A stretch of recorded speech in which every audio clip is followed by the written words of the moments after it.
ഹസന് ഞാൻ മദ്യം വാങ്ങിക്കൊടുത്തിട്ടുണ്ട്. ഈ കൗട്ടരെ ദേഷ്യം കൊണ്ടുവന്ന് കാണിച്ചു. വെള്ളം വന്ന സ്ഥിതിക്ക് നമുക്ക് വള്ളംകളി തുടങ്ങിയാലോ? ഹസന് ഞാൻ മദ്യം വാങ്ങിക്കൊടുത്തിട്ടുണ്ട്. എനിക്ക് നാണ അവരോട് തെണ്ടി ഒരൗൺസാ മനുഷ്യൻ കഴിക്കുന്നില്ല. എനിക്ക് എന്താ വിഷമം? എന്റെ അപ്പന്റെ കാശൊന്നുമല്ലോ.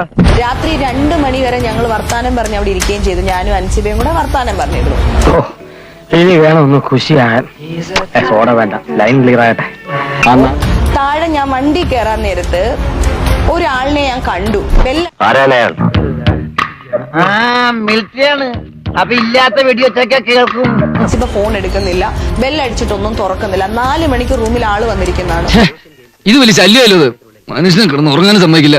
അപ്പൊ ജനിച്ചു വന്ന കുഞ്ഞിന്റെ നിഷ്കളങ്കതയോടെ അൻസിബ മാഡം വന്നിട്ട് വാതിൽ തുറന്നു. ഇങ്ങനെ നോക്കുമ്പോഴത്തേന് ഈ പുള്ളി കട്ടിലയിൽ ഇരിക്കുക. ഈ മനുഷ്യൻ കട്ടിലയിൽ ഇരിക്കുന്നു, എഴുന്നേറ്റിരിക്കുന്നു. അപ്പൊ ഇതാരാണ്? അപ്പൊ ഇതാരാണെന്ന് ചോദിച്ചു.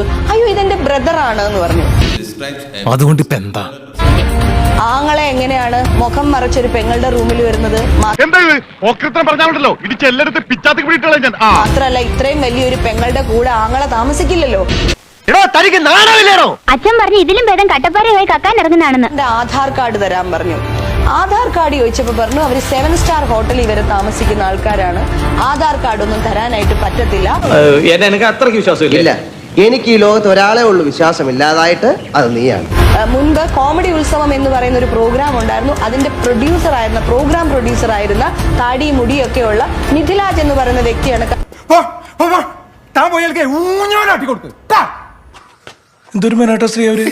ഇങ്ങനെ ഒരു കാര്യം നടന്നിട്ടില്ല എന്ന് അൻസിബ തെളിയിക്കണം. നിധിലാജ് അൻസിബയുടെ റൂമിൽ വന്നിട്ടില്ല എന്ന് അൻസിബ തെളിയിക്കണം.